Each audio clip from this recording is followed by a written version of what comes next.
Okay, Surendra Rajput, Maharashtra में seat sharing अभी फंसी हुई है, जम्मू कश्मीर में गठबंधन का कोई अता पता नहीं है। क्या उन राज्यों के कैंडिडेट होंगे लिस्ट में? बिहार में भी अभी कुछ नहीं हुआ, बिहार भी ऐसे ही है। सब चीजें मानक भाई आपके सामने आ जाएंगी। दो तीन चीजें महत्वपूर्ण है, मैं खाली उसको इंगित कर रहा हूं। पहली बात तो मैं आशुतोष, चूंकि मेरे दोस्त भी हैं और वो मेरी बात को गलत समझ गए। आशुतोष जी, मैंने ये नहीं कहा था कि अपने बेटों को, हमने कहा था सब लड़ेंगे और हम आगे लड़ेंगे भी, हमारे सारे बड़े नेता लड़ेंगे। जिम्मेवारी से कह रहा हूं, जैसे भूपेश बघेल लड़ रहे हैं वैसे कि जैसे केसी वेणुगोपाल लड़ रहे हैं, डीके सुरेश लड़ रहे हैं, सब हमारे बड़े नेता लड़ेंगे।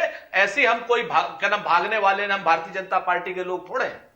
एक बात मैं आपसे बड़ी महत्वपूर्ण कह रहा हूं कि क्या ऐसा संभव नहीं है मानक भाई कि जैसे खट्टर जी को चेंज किया इन्होंने हरियाणा में, ऐसे योगी जी को चेंज करने की साजिश तो नहीं चल रही? इसको भी जरा एक बार आप चेक कर लीजिएगा, थोड़ा सा आपके सूत्र होंगे यहां पर। योगी जी को भी चेंज करने की बात चल रही है, ऐसा मेरे को लग रहा है। आप देश देखने की बात है। भारतीय जनता पार्टी के सम्मानित जितने प्रवक्ता हैं इतनी निर्लज्जता से बात करते हैं। जयंत चौधरी का नाम कोई ले, नीतीश कुमार का कोई नाम ले तो ये जाटों के पीछे छुप जाते हैं। जैसे नहीं, क्या नाम, वो छिपकली है, वो कीड़े पकौड़े खा के नेहरू जी की तस्वीर के पीछे छुप जाती। तो ये भारतीय जनता पार्टी के लोग हैं। नाम ले रहे हैं जयंत चौधरी का, हम नाम ले रहे हैं नीतीश कुमार का, ये पीछे छुप रहे हैं, कभी कुर्मियों के पीछे छुप जा रहे हैं, कभी जाटों के पीछे। मेरे पास टाइम खत्म हो गया, 10 सेकंड शिवम आपको दे।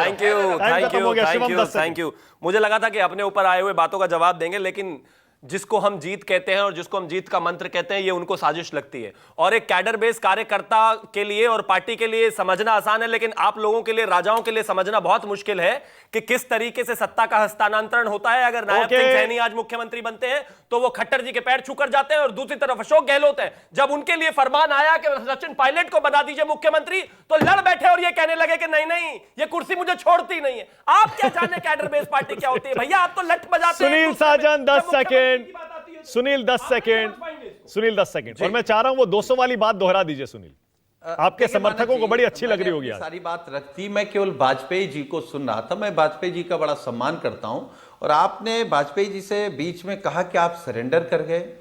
मानक जी, आप नहीं जान पाए, वाजपेयी जी को सरेंडर किए 9.5 साल हो गए बीजेपी के सामने।